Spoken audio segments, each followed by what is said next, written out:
할렐루야. 우리 교회가 119 긴급 총출동 행사를 진행하니까 마귀가 굉장히 싫었던 모양입니다. 그래서 갑자기 확진자도 늘어나고 오늘따라 온도도 쫙 밑으로 내려가고, 그래서 마귀가 아주 싫어해서 장난치고 있구나라는 생각이 듭니다. 그렇다고 해서 우리의 믿음이 식어질 수 있겠습니까? 그러함에도 불구하고 마스크 쓰고 거리를 유지하고 손 세정하고 온도 체크하면서 우리는 더 열심히 주님 앞에 모이는 것입니다. 주님에 대한 예배와 믿음을 우리는 포기할 수 없는 것입니다. 우리가 코로나 2년을 거치면서 이런 과정을 한두 번 겪은 것이 아닙니다.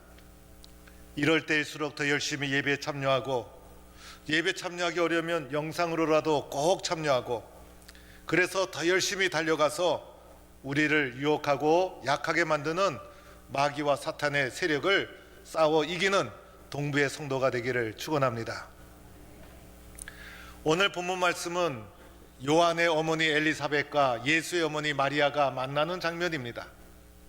오늘 엘리사벳도 세례 요한을 잉태하고 6개월 뒤에 마리아도 예수님 잉태하고, 엘리사벳은 나이가 많은 여인이었고 마리아는 곧 정혼한 처녀 마리아였습니다. 이 두 어머니가 만나는 장면이 오늘의 말씀입니다.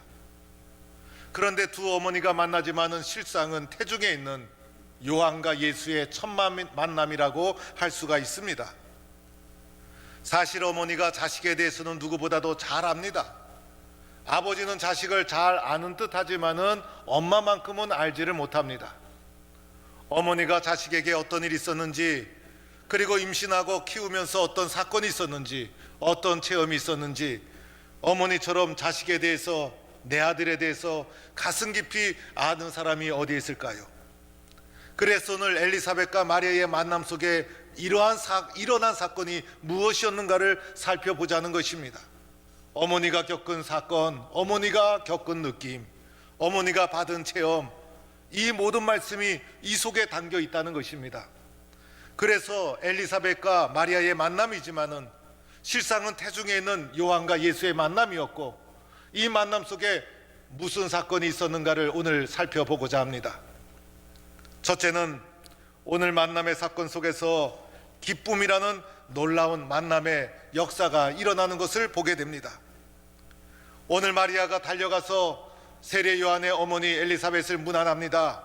먼저 은혜 받은 엘리사벳에게 6개월의 은혜 받은 마리아가 이 은혜 받은 사실을 확인하고 싶어서 달려간 것입니다. 그리고 나서 마리아가 엘리사벳을 문안할 때 오늘 말씀해 보니 아이가 복중에서 뛰놀았다는 것입니다. 엘리사벳의 배 속에는 요한이 복중에서 뛰노는데 44절에 보니 아이가 내 복중에서 기쁨으로 뛰놀았도다. 그래서 엘리사벳의 뱃속에는 요한이 복중에서부터 아기 예수를 만나자마자 복중에서 기쁨으로 뛰노는 놀라운 사건이 일어난 것입니다. 요한이 뱃속에서부터 복중에서 뛰놀았다는 것은 복중이지만은 아기 예수를 메시아로 수용한 것이고, 나는 그분을 예비하는 자라는 것을 받아들였다는 것을 말해 줍니다. 아이가 뱃속에서 뛰놀게 되자 엘리사벳도 성령의 충만함을 받게 됩니다. 그래서 엘리사벳이 마리아를 가리켜 여자여, 여자 중에 내가 복이 있으며 내 태중의 아이도 복이 있도다라고 마리아를 축복합니다. 심지어는 오늘 말씀 43절에 가보니 내 주 어머니가 내게 나오니라고 하면서 마리아를 가리켜 내 주의 어머니라고 하면서 태중에 있는 예수님에 대한 최초의 신앙 고백을 엘리사벳이 하게 됩니다. 오늘 만남을 통해서 엘리사벳은 아기 예수에 대한 최초의 신앙 고백을 한 여인으로 기록이 됩니다. 이런 엘리사벳이 기뻐하였고, 또한 엘리사벳뿐만 아니라 마리아도 기뻤어요. 그래서 마리아도 47절에 보니 내 마음이 하나님 내 구주를 기뻐하였으면 하고 기쁨을 표현하고 있습니다. 그래서 예수님을 잉태한 마리아와 세례 요한을 잉태한 엘리사벳의 모습 속에는 기쁨이 성령 충만하게 가득 차 있었고, 또 태중에 있는 예수와 요한의 만남 속에 마찬가지로 성령의 충만한 기쁨이 함께하고 있었다는 것입니다. 오늘 예수님이 우리에게 오셨다는 것은 기쁜 소식인 것입니다. 이보다 더 큰 기쁜 소식이 어디 있을까? 오늘 우리는 기쁨을 잃어버린 시대를 살아가고 있어요. 불안과 두려움이 계속된 하루하루를 살아가고 있고, 여기저기 둘러보아도 기쁜 소식을 들을 수 없는 어두운 시대를 살아가고 있습니다. 이때 우리에게 다시 오시는 예수님, 기쁜 소식이고 좋은 소식인 것입니다. 예수님이 우리에게 오셨다는 것, 이보다 더 큰 기쁨이 어디에 있을까? 그래서 예수님은 우리에게 성령 충만한 기쁨을 주시는 분, 코로나가 계속되어도 불안과 두려움이 계속 우리의 삶을 떠나지 않다 할지라도 주님이 다시 오시는 이 성탄절에 주님의 다시 오심으로 성령 충만한 기쁨을 회복하여서 이제는 두려워하지도 말고 염려하지도 말고 주님이 주시는 기쁨으로 세상의 모든 염려를 물리치는 성도가 되기를 축원합니다. 성경에도 우리에게 말씀하시지 않았습니까? 항상 기뻐하라, 항상 기뻐하라. 이것이 성경이 우리에게 주시는 말씀인 것입니다. 성탄절이 우리에게 주는 은혜 중에 하나가 기쁨의 날이다, 기쁜 소식이다. 성령 충만한 기쁨을 회복하며 살아라. 주님이 우리와 함께 하신다는 것을 말씀해 주고 있는 것이죠. 두 번째로, 오늘 만남 속에는 말씀대로 이루어질 줄로 믿는 믿음이 있었어요. 오늘 엘리사벳의 증언을 듣고 증언 중에 결론으로 엘리사벳이 이렇게 고백합니다. 45절에 가보면 주께서 하신 말씀이 반드시 이루어지리라고 믿은 그 여자에게 복이 있도다. 오늘 마리아를 축복하면서 주의 말씀이 반드시 이루어지리라고 믿은 그 여자에게 복이 있도다. 그래서 믿음을 강조하고 있습니다. 하나님의 말씀이 반드시 이루어진다는 믿음으로 예수님을 만난 것이에요. 예수님이 우리에게 다시 오신 것은 하나님의 말씀은 반드시 이루어진다는 것을 우리에게 증거하고 있는 거예요. 오늘 말씀 누가복음 1장 39절부터 읽었지만은 요 앞에 나오는 부분과 뒷부분에 연결되는 부분을 계속해서 보면 믿음이 강조되고 있는 것을 보게 됩니다. 20절 말씀에도 때가 이르면 내 말이 이루어지리라. 37절에도 보면 대저 하나님의 모든 말씀은 능하지 못함심이 없느니라. 오늘 38절 말씀에도 주의 여정이오니 말씀대로 내게 이루어지이다.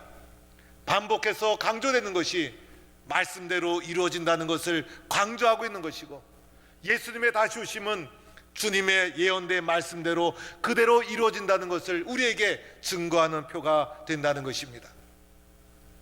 하나님의 은혜는 믿는 자에게 임하는 것이죠. 하나님의 역사는 믿는 자만이 누릴 수가 있는 거예요. 의심하는 자는 하나님의 은혜를 볼 수도 없고 누릴 수도 없는 것입니다. 오늘 예수님의 다시 오신다는 것은 말씀대로 이루어진다는 것을 우리에게 증거하고 있는 것이죠. 오늘 진실하게 믿는 자를 찾아보기 어려운 시대에 살아가고 있어요. 심지어는 내가 나를 믿을 수 없는 시대이기도 합니다. 나는 나를 믿을 수 있는가? 나조차도 믿을 수 없는 불안과 의심의 시대에 우리는 살아가고 있어요. 이러한 시대에 우리는 흔들리지 않는 나를 붙잡기 위해서는 하나님의 말씀을 다시 한번 굳게 붙잡고 믿어야 합니다. 하나님의 말씀대로 이루어질 줄로 믿습니다. 하나님의 말씀은 반드시 이루어집니다. 이 말씀이 반드시 이루어진다는 표가 바로 예수님의 다시 오심인 것입니다. 성탄절을 눈앞에 둔 우리들, 하나님, 불안한 이 시대에, 믿을 수 없는 이 시대에 말씀은 그대로 이루어짐을 믿습니다. 우리의 믿음을 다시 한번 확인하고 확신하는 성도가 될 수 있기를 축원합니다. 오늘 엘리사벳과 마리아의 만남 속에서 또 하나의 모습을 찾아본다면 마리아의 신실한 순종의 모습이었어요. 마리아는 하나님의 수태고지를 듣고 그대로 순종합니다. 46절 이하에도 보면 내 영혼이 주를 찬양하며 내 마음이 하나님 내 구주를 찬송 기뻐하였음은 그의 여정의 비천함을 돌아보셨습니다. 나는 비천하고 아무것도 아닌 존재였지만은 하나님께서 나를 돌아보셔서 이렇게 주님의 예수를 잉태하는 놀라운 은총을 잊게 되었습니다라고 하면서 주여 여정이오니 말씀대로 내게 이루어지이다라고 주의 천사의 말씀 앞에 그대로 순종하고 신실하게 주님의 약속을 받아들이는 마리아의 모습을 보게 됩니다. 46절 이하의 마리아의 찬가도 순종하고 받아들인 이후에 너무나 감격하고 기뻐서 높으신 하나님, 나에게 베풀어 주신 하나님의 은혜를 찬송하는 모습을 보여주고 있는 것입니다. 신실한 마리아의 순종이 없었더라면 어떻게 되었을까? 예수님이 우리에게 오시는 과정 속에 마리아의 신실한 순종을 통해서 예수님이 우리 가운데 오셨다는 것입니다. 오늘도 하나님 앞에 신실하게 순종하는 나를 통해서 이 땅 위에 하나님 나라가 이루어진다는 것을 말해줍니다. 오늘 엘리사벳과 마리아의 만남, 두 어머니의 만남, 두 어머니의 만남이기도 했지만은 복중에 있는 요한과 예수님의 만남, 이 만남 속에 어머니가 체험한 것 무엇이었습니까? 성령 충만한 기쁨이 그 속에 있었고, 말씀대로 이루어진다는 말씀에 대한 굳건한 믿음이 있었고, 겸손한 신실한 순종이 있었던 것이죠. 오늘 말씀에 보면 처음부터 끝까지 말씀이 진행하는 중에 반복되는 눈에 띄는 단어가 하나가 나옵니다. 바로 복이라는 단어입니다. 오늘 말씀 속에 유달리 복이라는 단어가 반복됩니다. 내가 복이 있으며 내 태중의 아이도 복이 있도다. 말씀이 반드시 이루어지리라고 믿은 그 여자에게 복이 있도다. 보라, 이제 우러는 만세에 나를 복이 있다 일컬으리로다. 계속해서 복이라는 단어가 등장합니다. 무엇을 말해주고 있는 것입니까? 예수님이 우리에게 오시는 것이 가장 큰 복이요, 이것이 가장 큰 복된 소식이라는 것입니다. 이 세상에 살다 보면 예수를 믿는 사람이 가장 복된 사람이에요. 예수 믿지 않는 사람이 가장 불쌍한 영혼이고, 예수를 믿고 살아가는 사람이 가장 강한 사람이고, 가장 기쁨으로 살아가는 사람입니다. 그러나 예수를 모르고 살아가는 사람은 강한 듯하지만은 가장 약한 자인 것이에요. 복음을 전하다 보면 어떤 사람은 이렇게 말합니다. 예수를 믿느니 차라리 내 주먹을 믿지. 교회 나가자 하면 또 어떤 사람은 이렇게 말합니다. 교회 가면 밥을 주냐 떡을 주냐, 이렇게 말하면서 예수 믿는 사람을 공격하기도 합니다. 눈에 보이지 않는 예수를 믿는 것보다 눈에 보이는 주먹을 믿고, 눈에 보이는 떡을 믿고, 눈에 보이는 물질을 믿는 것이 더 현실적이고 더 능력 있는 사람인 것처럼 보입니다. 이런 사람이 현실적에서는 어쩌면 자기 욕심을 채워가면서 세상의 것을 더 많이 얻으며 살아가고 있는지도 모릅니다. 그런데 세월이 좀 흐르고 나이가 좀 먹다 보면 눈에 보이는 이 모든 것 아무것도 아니라는 것 금방 알게 됩니다. 내가 믿던 주먹도 얼마 가지 않아서 힘을 다 잃어버리고 맙니다. 내가 믿던 물질도 대단한 것이 아닙니다. 내가 자랑하던 지식과 경험도 별것 아닙니다. 이 모든 것 세상에서 금방 힘을 잃어버리게 되는 것입니다. 진짜 힘은 믿음의 힘입니다. 진짜 능력은 신앙의 힘입니다. 우리 눈에 보이지 않지만은 예수님이 주시는 힘이 가장 큰 능력이요, 가장 큰 힘이라는 것입니다. 세월이 갈수록, 시간이 흐를수록 절실하게 느껴지는 것은 신앙의 힘이 우리의 인생의 가장 큰 능력이라는 것입니다. 우리에게 능력을 주시는 예수님께서 이 땅에 오셨다는 것입니다. 그래서 우리는 예수님을 믿고 예수님을 의지하며 살아가는 것이 가장 복된 인생인 줄로 믿습니다. 사랑하는 성도 여러분, 성탄절이 가까운 이때에 오늘 엘리사벳과 마리아의 만남, 요한과 예수의 만남 속에서 충만하게 있었던 성령 충만한 기쁨, 말씀대로 이루어진다는 믿음과 확신, 겸손하고 신실하게 순종하는 모습, 이 모습을 우리의 신앙의 삶 속에서 회복하여서 우리 모두 함께 능력 있는 삶, 힘 있는 삶, 영적인 능력을 가지고 세상을 이기며 살아가는 동부의 성도가 되기를 주의 이름으로 간절히 축원합니다. 하나님 감사합니다. 예수님 오심이 가까운 이때에 예수님과 함께 기쁨이 충만한 삶, 말씀대로 이루어진다는 굳건한 믿음, 겸손하고 신실하게 순종하는 모습을 회복하여서 하나님 안에서 능력 있는 삶을 살아가는 성도가 되게 하여 주옵소서.